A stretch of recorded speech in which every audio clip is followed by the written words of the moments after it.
Comme vous le savez, la séance de ce matin a pour but d'informer les cadres du parti des résultats de la conférence de Addis Abeba, conférence sur laquelle, grâce au compte-rendu public qui a été fait le premier de ce mois au stade Mamadou Konaté, vous avez été mis au courant de tout le travail et de toutes les décisions prises. Votre convocation a pour nous la signification suivante: vous mettre au courant des décisions dans tous les détails, afin qu'en toute connaissance de cause, nous mettions en pratique les tâches qui découlent de notre engagement à Addis Abeba. Et comme vous le savez, notre parti a pour tradition de respecter intégralement tous ses engagements. Or, comme vous le savez, à Addis Abeba, des décisions très importantes ont été prises pour la libération totale de notre continent, non seulement du colonialisme, mais de toutes ses séquelles. Nous vous demandons donc de suivre avec le maximum d'attention l'exposé que notre camarade secrétaire général, le camarade Modibo Keïta, va avoir à vous faire tout de suite. C'est un rapport extrêmement important et les jours, les heures que nous allons vivre désormais vont être des jours ardents, des heures décisives, afin que l'Afrique puisse aller comme un seul homme vers sa véritable destinée.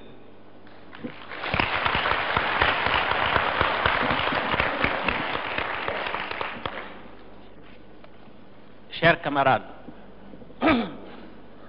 pour la deuxième fois cette année, la direction nationale du parti, que vous avez mise en place à l'issue des travaux du 6e congrès de l'Union soudanaise RDA, vous convoque à une conférence nationale des cadres qui, après le congrès, constitue la plus haute instance du parti. Cette rencontre, vous le savez, intervient après celle d'Addis Abeba, dont les résultats des travaux sont apparus d'une extrême importance aux yeux de votre bureau politique national. Vous êtes invités ici à en prendre connaissance, à en faire l'étude critique, à en tirer les leçons objectivement et à dégager les mesures pratiques immédiatement applicables par une répartition juste des tâches, une définition claire des responsabilités. Il est essentiel que des travaux qui vont se dérouler sortent en définitive des décisions conformes aux traditions de courage, de fermeté, de détermination et de maturité politique qui, au-delà de nos frontières comme à travers les continents, ont fait l'honneur de notre peuple, la renommée de notre pays. Si la conférence nationale des cadres de l'Union soudanaise RDA du 15 mars 1963 avait pour objectif d'examiner le problème bien particulier des rapports Mali-Sénégal, celle d'aujourd'hui devra embrasser l'ensemble de nos relations avec les pays africains, quel que soit leur statut juridique, c'est-à-dire en définitive les problèmes de la libération et de l'unité africaine.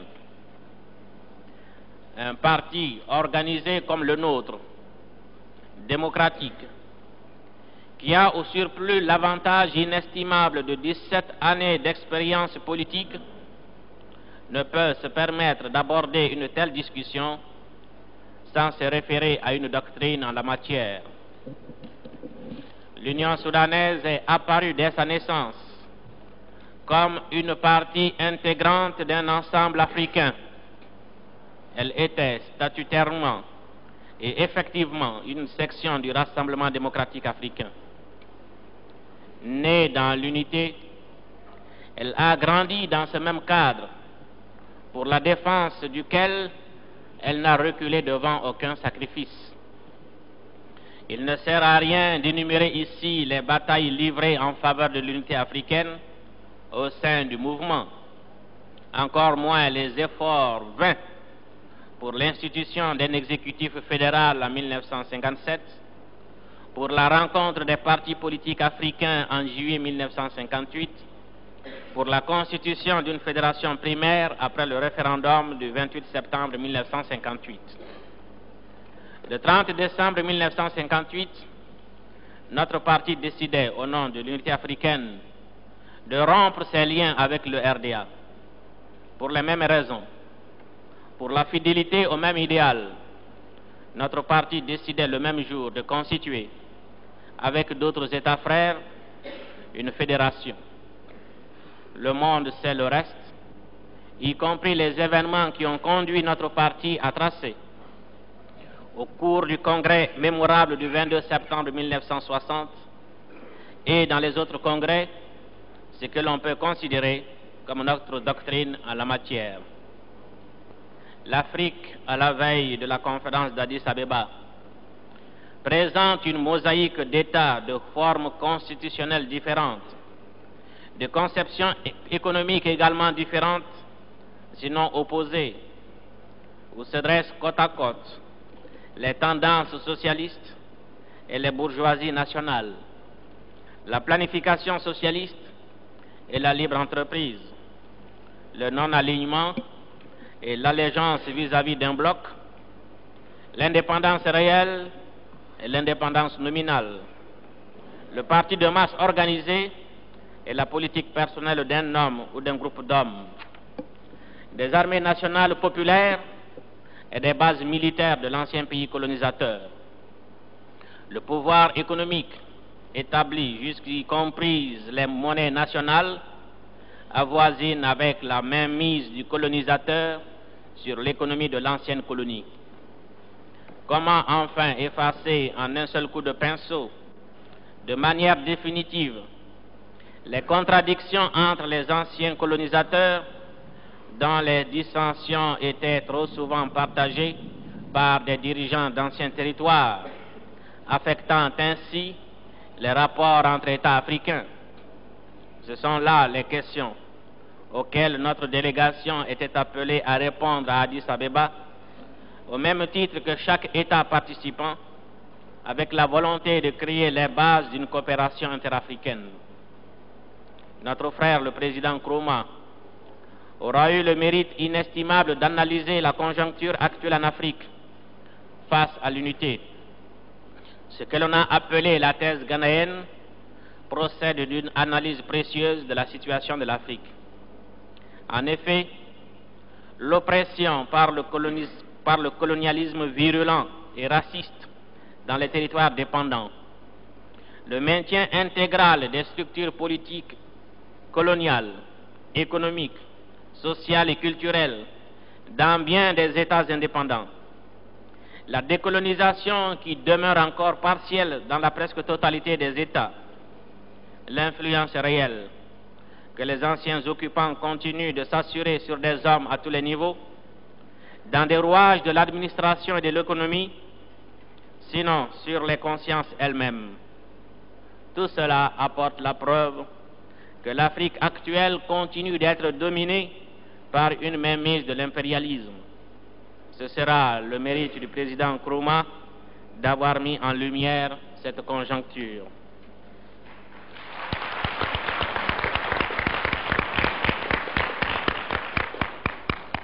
La conclusion à en tirer selon la même thèse est la nécessité de mettre en place une union politique africaine avec un gouvernement unique, un parlement fédéral, une défense commune, une diplomatie commune, une planification de l'économie à l'échelle du continent.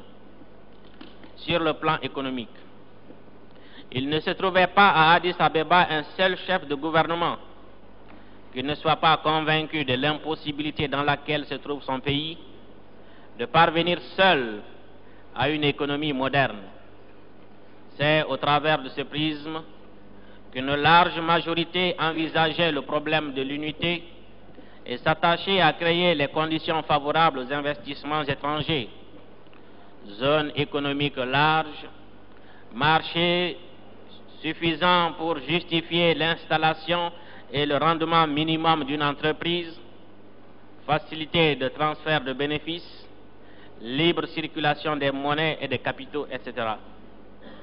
Vous avez compris pourquoi les mots d'ordre, tels que celui de marché commun africain, trouvaient leur chantre auprès des asservisseurs économiques et réunissent si curieusement autour de l'unanimité les révolutionnaires et les impérialistes.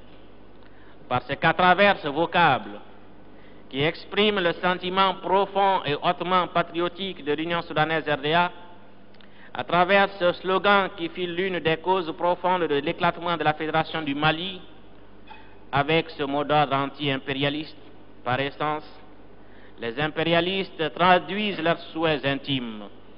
Les mêmes mots qui s'inscrivent en termes de liberté et d'indépendance économique sont aujourd'hui aussi synonymes de néocolonialisme et de dépendance. D'autre part, votre délégation eut la peine d'enregistrer que par une conjoncture curieuse que vous connaissez maintenant, les protagonistes de l'union politique totale agissaient objectivement dans le même sens que celui souhaité par les adversaires de l'unité africaine.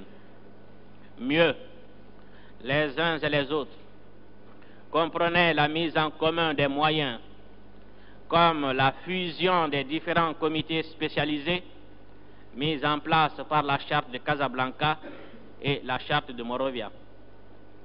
De tels arguments apparaissent difficiles à combattre sans paraître anti-unistes. D'autre part, une certaine prévention était entretenue contre le Mali sectaire, extrémiste. C'est ce qu'a compris votre délégation et votre ministre délégué aux Affaires étrangères dut, dès l'ouverture des débats, faire une déclaration d'intention pour affirmer notre volonté de coopération sans restriction aucune et notre détermination à aboutir à des résultats, quels que soient les sacrifices.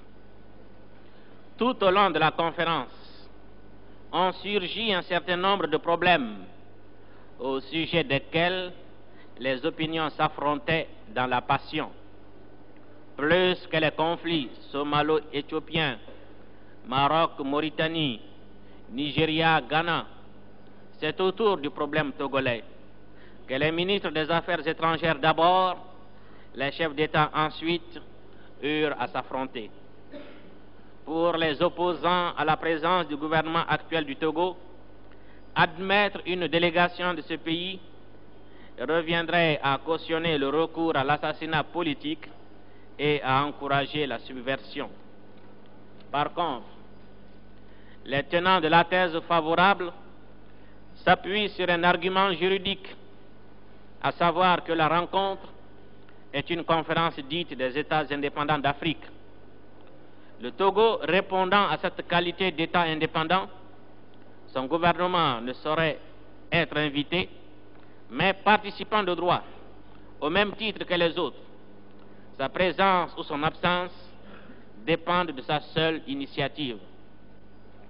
Votre délégation, abordant le problème sous l'angle de la subversion, releva avec justesse le silence qui entoura les attentats perpétrés contre le président du Ghana, silence qui ne contribua guère à décourager le recours à l'assassinat politique.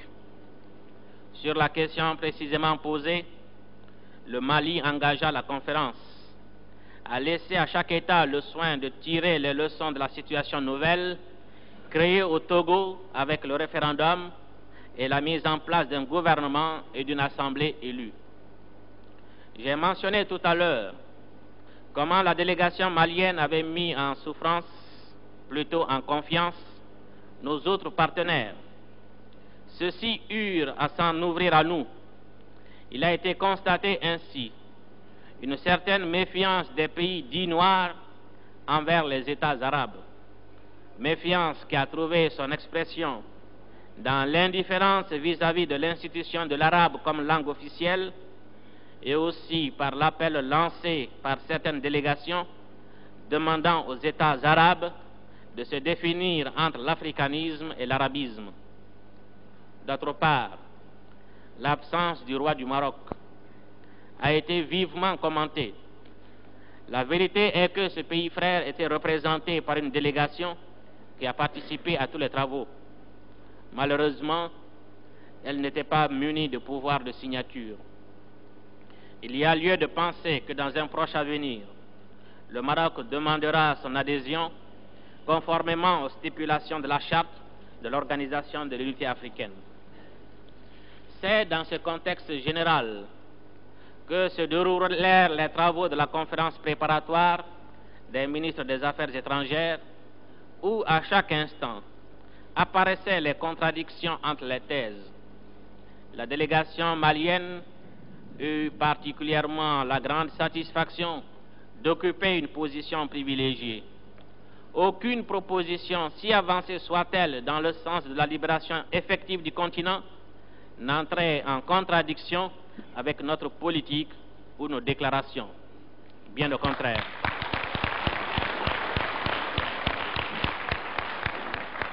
Tel ne fut pas le cas de certains États pour lesquels, sur le plan politique ou économique, la formule de coopération ou même d'harmonisation se traduisait en termes de décolonisation précipitée et hasardeuse, ou même quelquefois correspondait à des mots d'ordre de l'opposition intérieure.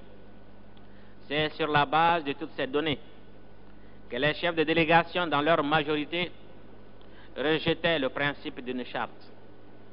En cela, ils rejoignaient les défenseurs de l'unité totale, dont la position pourrait se résumer par la formule tout ou rien.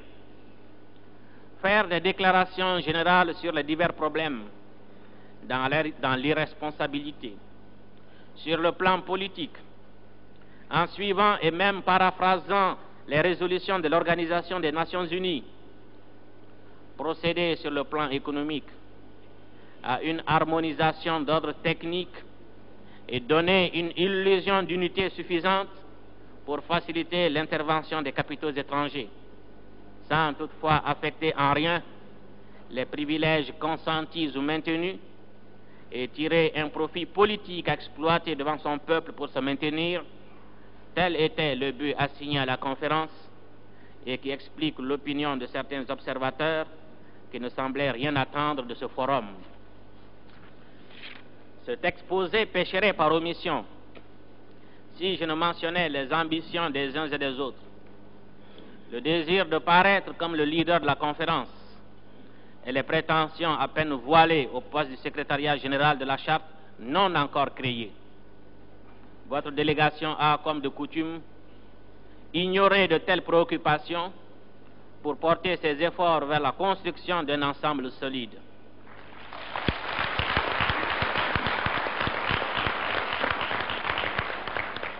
Dans ce sens, grâce aux nombreux contacts qui furent pris, elle parvint à dégager une ligne d'action positive en utilisant au mieux les matériaux du terrain.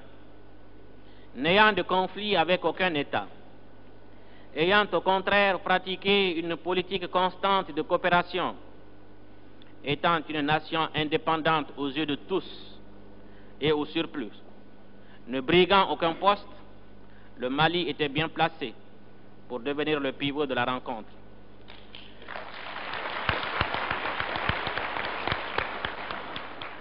En analysant le contexte longuement exposé plus haut, compte tenu de l'exigence persistante des peuples africains pour la libération du continent, les chefs d'État ont à l'unanimité condamné le colonialisme. La délégation de la République du Mali a estimé devoir œuvrer de manière à traduire concrètement ses prises de position dans un sens plus positif qui correspondait en fait aux sentiments intimes de chacun insufflant ainsi, par voie de conséquence, un contenu dynamique à tous les organes de coordination et à toutes les résolutions.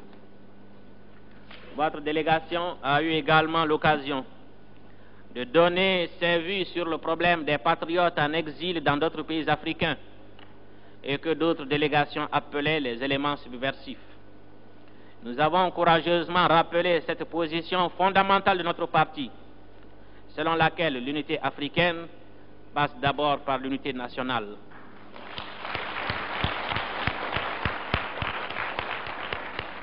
Et nous avons insisté auprès de certains chefs africains pour qu'ils facilitent le retour au foyer de l'opposition fixée à l'extérieur.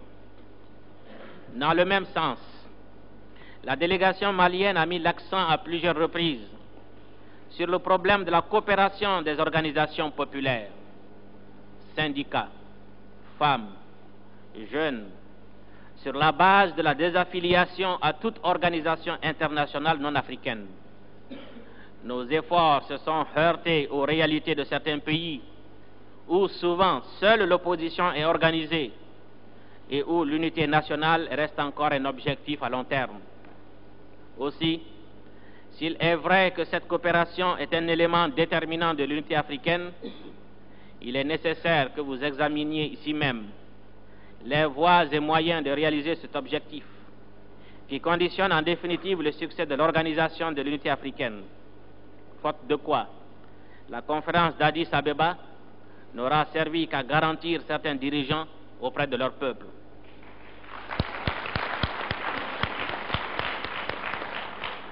Dans l'ensemble, les décisions prises correspondent point par point à nos positions. Dans la résolution sur la décolonisation, les chefs d'État réunis à Addis Abeba réaffirment avec l'Union soudanaise RDA que tous les États africains ont le devoir d'appuyer dans leur lutte pour la liberté et l'indépendance des peuples d'Afrique qui n'ont pas encore accédé à l'indépendance, et ils se sont déclarés unanimement convaincus de l'impérieuse et urgente nécessité d'intensifier les efforts des États membres en vue d'accélérer l'accession inconditionnelle à l'indépendance nationale de tous les territoires africains encore sous domination étrangère.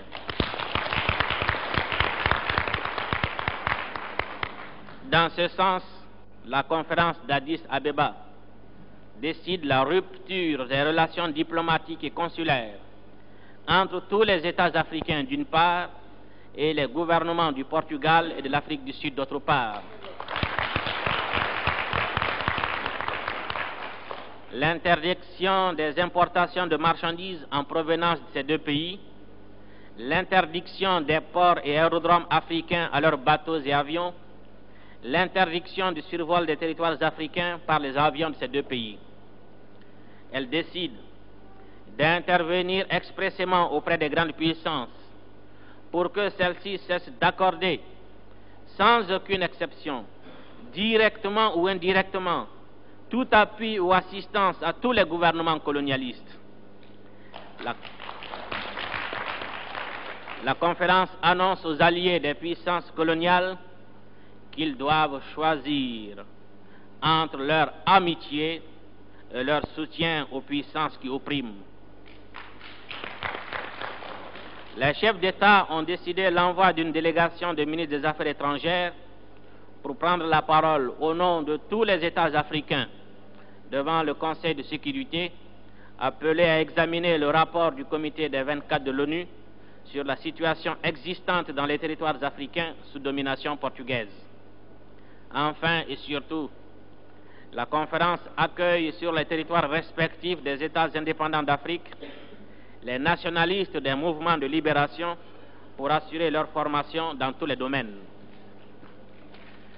Elle décide de favoriser au niveau de chaque État le transit du matériel destiné au mouvement de libération, la création de volontaires dans divers domaines afin de fournir au mouvement africain de libération nationale l'assistance nécessaire. En vue d'appliquer ces décisions, la conférence a institué un comité de coordination siégeant à Dar es Salaam, et un fonds spécial d'aide auquel, dès aujourd'hui, les États africains doivent souscrire selon leurs possibilités. La journée du 25 mai a été instituée comme journée annuelle de l'Afrique à compter de 1964. Mais cette année, cette fête sera célébrée le jour de l'ouverture de la session de l'ONU.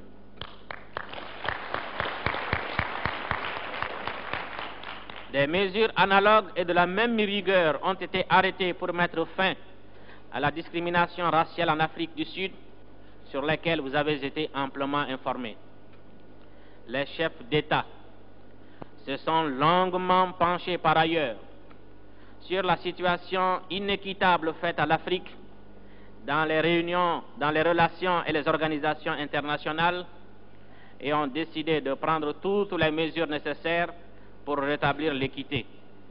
C'est dans ce sens qu'un groupe africain plus efficace sera constitué à l'ONU en vue d'harmoniser les efforts sans préjudice de la collaboration au sein du groupe afro-asiatique.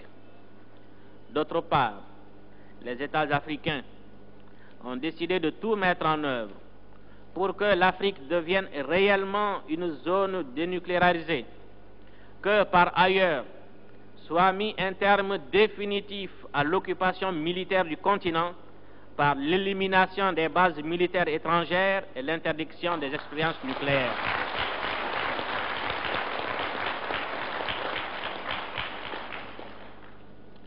Les chefs d'État ont décidé de militer ardemment en faveur de la destruction des armes nucléaires existantes, de la réduction des armes classiques, de la fin de la course aux armements et de la signature d'un traité de désarmement général et complet. Enfin, dans le domaine de la coopération, un comité économique provisoire étudiera les possibilités de créer une Union africaine de paiement, une zone monétaire africaine, une zone de libre-échange, une harmonisation commune des plans de développement, un tarif extérieur commun pour protéger les industries naissantes, les moyens de développer les échanges commerciaux interafricains, la coordination des moyens de transport, les échanges commerciaux internationaux dans le sens d'une restructuration de ceux-ci. Ce comité, essentiellement technique, travaillera en collaboration avec les États et avec la Commission économique de l'ONU pour l'Afrique à dégager une étude technique qui sera utile aux États africains. Voilà pour ce qui concerne les résolutions. Les chefs d'État ont adopté la charte créant l'Organisation de l'Unité africaine qui, le 6 juin 1963, a reçu l'approbation enthousiaste et unanime de notre Assemblée nationale.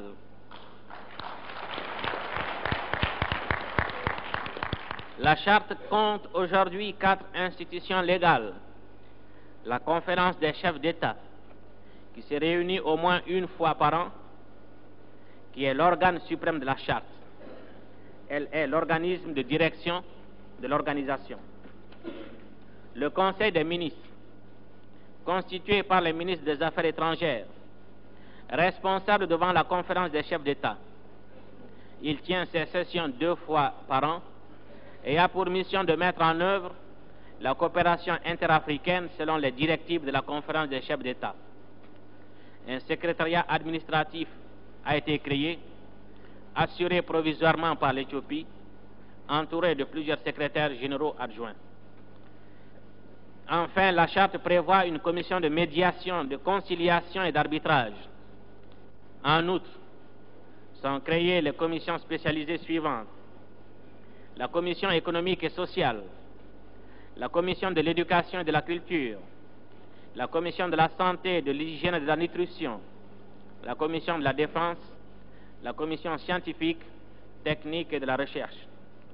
Chacune de ces commissions, dont la liste n'est pas définitivement close, est composée des ministres compétents ou de tous autres ministres ou plénipotentiaires mandatés à cet effet par leur gouvernement. Chers camarades, nul ne peut nier le caractère encourageant de ces résultats. Il demeure que c'est dans leur application que nous donnerons la preuve de notre capacité politique afin que les décisions arrêtées soient appliquées par tous. Les résolutions sont à honorer dans tous les domaines de la vie nationale. Le Mali doit étudier sa participation active à ces institutions nouvelles et dresser un programme concret d'action. Addis Abeba a adressé l'acte de décès des chartes de Casablanca et de Monrovia.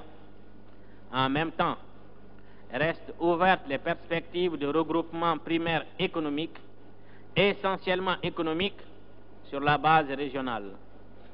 Chers camarades, notre comportement a été guidé par le souci constant de réaliser une base minimum d'entente sur les problèmes africains actuels. Votre délégation a estimé dans ce cadre que la liquidation totale et effective du colonialisme devrait être la pierre angulaire de l'organisation de l'unité africaine. C'est dans ce cadre que se placent nos interventions. La plupart des délégations étant préoccupées par d'autres problèmes, le président du Mali a accordé, entre autres questions, l'attention voulue à la désignation des comités. Il a proposé que le secrétariat général soit assuré provisoirement par l'Éthiopie avec siège à Addis Abeba. Les fonctionnaires entourant le secrétaire général seront à désigner sur proposition camerounaise par l'ARO, le Ghana, le Niger, le Nigeria, le Congo-Brazzaville et l'Ouganda. Le comité de coordination de l'aide aux nationalistes a été composé sur notre proposition des États frontaliers et des pays dynamiques engagés sur ce plan. Ce sont l'Éthiopie, l'Aro, l'Algérie, le Tanganyika, l'Ouganda, le Congo-Léopoldville, le Sénégal, la Guinée, le Nigeria. Le siège en est fixé à Dar es Salaam. Mon devoir m'impose d'indiquer ici que la conférence a noté avec admiration la constance avec laquelle le président du Mali avait systématiquement écarté notre pays de toutes ses représentations. Chers camarades, il était de mon devoir de rendre compte du déroulement de la conférence. Vous connaissez les résolutions votées, vous avez étudié la charte signée. Il est maintenant venu le moment d'examiner les résultats à la lumière des positions qui ont été définies par le parti. Dans sa résolution politique, le Congrès extraordinaire du 22 septembre 1960 maintient son option fondamentale pour l'unité africaine, déclare ne plus participer à aucune construction politique dans l'équivoque et exige désormais de la clarté dans les positions de nos partenaires éventuels. Notre 6e congrès stipule: le Congrès, considérant que l'Union soudanaise RDA est un parti révolutionnaire, fermement engagé dans la lutte contre le colonialisme, l'impérialisme et le néocolonialisme, confirme son soutien inconditionnel à la lutte des peuples en voie de libération, estimant sans analyse préalable et dans n'importe quelle perspective que ces luttes sont justes parce qu'elles tendent au rétablissement de leurs droits légitimes. Considérant que l'unité africaine est un impératif pour assurer la consolidation de l'indépendance des États africains et leur développement économique harmonieux et rapide, le Congrès réaffirme son option fondamentale en faveur de l'unité africaine. Condamne toutes les guerres impérialistes, les essais nucléaires, la fabrication des armes nucléaires et thermonucléaires, la présence des bases militaires étrangères et lance un appel pressant pour un désarmement général et complet, condition réelle de la coexistence pacifique entre tous les peuples. Telles sont les grandes lignes de notre doctrine en matière de politique africaine, doctrine que vous avez élaborée vous-même dans vos congrès et conférences et dont vous aviez confié l'application à la direction politique nationale. Informé désormais du déroulement de la conférence, il vous appartient de porter un jugement objectif sur ce qui a été réalisé, en confrontant les résultats avec les principes de notre parti, avec les options de notre peuple et à travers les intérêts de l'Afrique et de la paix. Je ne veux point préjuger de la décision souveraine et irrévocable qui vous revient et qui sera exécutée scrupuleusement, mais un fait certain. Chers camarades, Ce que le parti vous soumet aujourd'hui, c'est une organisation de l'unité africaine mobilisée contre le colonialisme, contre le néocolonialisme. C'est un ensemble africain basé sur le non-alignement. C'est enfin une coopération assurée par des comités techniques placés sous la direction politique des ministres des Affaires étrangères. C'est une Afrique consciente et militante, appelée à peser dès aujourd'hui sur la vie des nations du monde. Cela est incontestable, ce qui permet d'affirmer sans hésitation que le succès de l'Afrique réside dans l'application intégrale de toutes les décisions arrêtées. C'est ici que la direction nationale requiert toute votre attention. Le moment est venu de dire à la face du monde si nous sommes bien des Africains conscients, des militants engagés. Chers camarades, les décisions d'Addis Abeba sont d'une extrême gravité. Bien des pays africains, en effet, devront faire face à des tâches pour lesquelles ils n'étaient pas suffisamment préparés. Mais les résolutions prises le 25 mai 1963 ne nous épargnent pas non plus. Aujourd'hui, il faut des volontaires pour libérer l'Afrique. Le gouvernement s'est retourné vers le parti. Le parti, à travers vous, a décidé de s'en remettre au peuple. Nous voilà invités publiquement à inscrire dans les faits ce que depuis 1946, nous n'avons cessé de clamer. Camarades, l'histoire nous intime aujourd'hui de joindre le geste à la parole, de démasquer les phraseurs creux.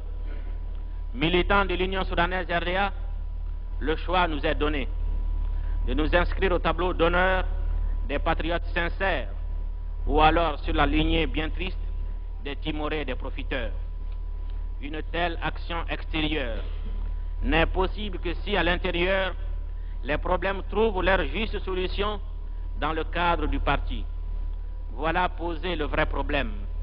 C'est ici que chacun d'entre nous doit faire un examen critique de son action de militant, mesurer honnêtement son degré de conscience politique, sa responsabilité individuelle.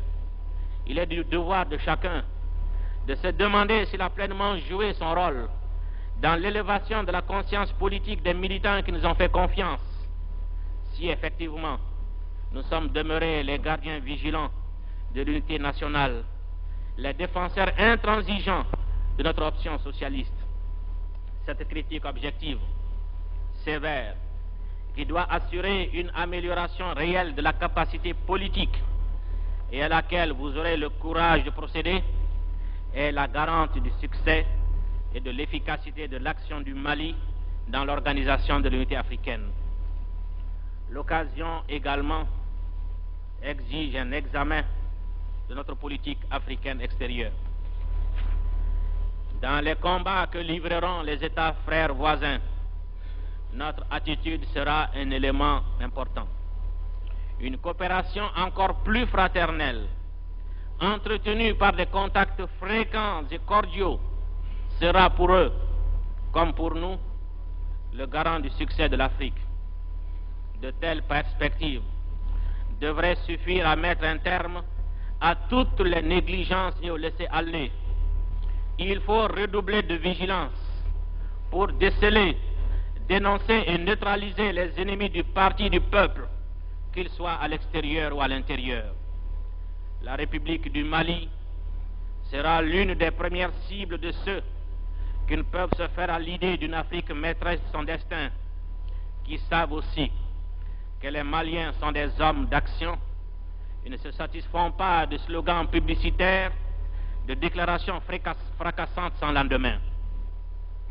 Appliquer les décisions prises à Addis Abeba, cela doit signifier pour chacun de nous que le Mali s'engage dans un combat juste parce qu'il est de libération et pour la conquête de la dignité.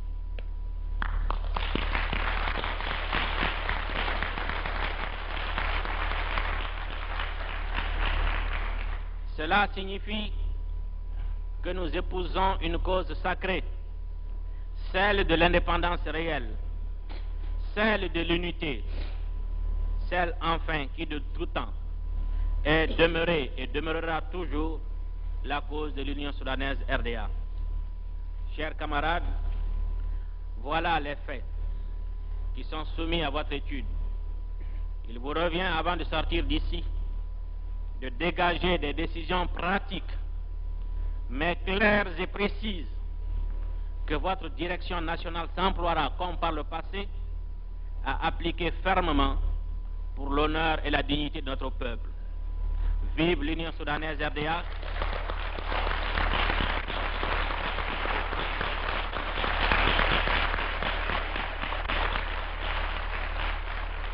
Vive l'Union soudanaise RDA. Vive le Mali. Vive l'Afrique libre et unie.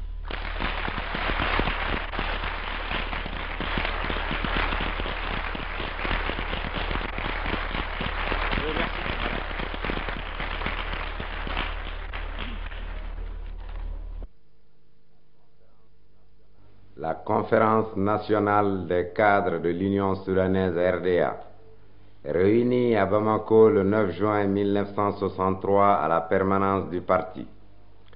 Après audition et analyse du rapport présenté par le camarade secrétaire général sur les travaux de la conférence des chefs d'État et de gouvernements africains, réunie à Addis Abeba du 22 au 25 mai 1963, considérant que, dans sa résolution politique, le congrès extraordinaire du 22 septembre 1960 de notre parti maintient l'option fondamentale de l'Union soudanaise RDA pour l'unité africaine, déclare ne plus participer à aucune construction politique dans l'équivoque et exige désormais de la clarté dans les positions de nos partenaires. Considérant que le 6e congrès stipule que l'Union soudanaise RDA est un parti révolutionnaire fermement engagé dans la lutte contre le colonialisme, l'impérialisme et le néocolonialisme, qu'il confirme son soutien inconditionnel à la lutte des peuples en voie de libération, estimant, sans analyse préalable et dans n'importe quelle perspective, que ces luttes sont justes parce qu'elles tendent au rétablissement de leurs droits légitimes, qu'il considère que l'unité africaine est un impératif pour assurer la consolidation de l'indépendance des États africains et leur développement économique harmonieux et rapide, et qu'en conséquence, il condamne toutes les guerres impérialistes, les essais nucléaires, la fabrication des armes nucléaires et thermonucléaires, la présence des bases militaires étrangères, et lance un appel pressant pour un désarmement général et complet, condition réelle de la coexistence pacifique entre les peuples. Considérant également que la non-ingérence dans les affaires intérieures des États, le respect de la souveraineté et de l'intégrité territoriale des États, l'application d'une politique ferme de non-alignement et la coopération avec tous les pays du monde en général et les États africains en particulier constituent les principes fondamentaux de notre politique africaine et internationale. La conférence approuve sans réserve le rapport présenté par le camarade secrétaire général. La conférence affirme que la charte de l'Organisation de l'Unité africaine, les résolutions sur la décolonisation, sur l'apartheid et la discrimination raciale, sur le désarmement général, sur la coopération économique et sur la politique internationale africaine correspondent aux idéaux de notre parti, aux options de notre peuple et aux intérêts de l'Afrique et de la paix. La conférence félicite chaleureusement la délégation malienne conduite par le camarade secrétaire général Modibo Keïta pour sa participation active et efficace aux travaux de la conférence des chefs d'État et de gouvernements africains réunis à Addis Abeba.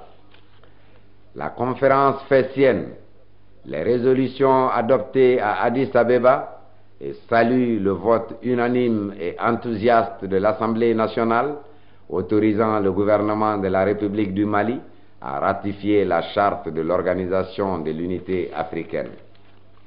Considérant l'impérieuse nécessité de défendre l'option socialiste irréversible de tout notre peuple et de poursuivre la révolution malienne entreprise dans ce sens, considérant que la libération et l'unité de l'Afrique exigent de notre peuple des tâches nouvelles pour créer les conditions objectives de succès, considérant que le caractère révolutionnaire de l'Union soudanaise RDA réside dans l'affirmation sans équivoque de ses positions, le dynamisme dans l'action et la constante fidélité aux engagements souscrits. La conférence souligne l'engagement total du peuple du Mali tout entier pour le soutien sans réserve à la politique intérieure et extérieure du parti et du gouvernement, dans la défense de notre option socialiste, la libération totale et l'unité de l'Afrique. Constate que la réunion d'Addis Abeba a dressé l'acte de décès des chartes de Casablanca et de Lagos en laissant ouvertes les perspectives de regroupement primaire, essentiellement économique, sur la base régionale. Donne mandat à la direction nationale du parti et au gouvernement de combattre et de prévenir la subversion et l'assassinat politique en favorisant le dialogue entre patriotes en exil et le gouvernement de leur pays afin de réaliser l'unité nationale, base de raffermissement de l'unité africaine, de multiplier les contacts entre États africains et entre les organisations populaires de jeunes, de femmes, de syndicats, de souscrire sans délai au Fonds spécial de soutien aux nationalistes africains en lutte pour la libération nationale des pays encore sous domination étrangère, d'assurer l'aide militaire aux forces nationalistes par la levée immédiate d'un contingent de volontaires maliens pour grossir les armées de libération nationale dans les pays africains colonisés, de créer des camps d'entraînement pour les combattants des mouvements de libération nationale, d'assurer le transit du matériel et de l'équipement militaire destiné au mouvement de libération, d'appliquer sans restriction toutes les mesures de boycottage et d'interdiction décidées à Addis Abeba contre le gouvernement fasciste du Portugal et le gouvernement raciste de l'Afrique du Sud.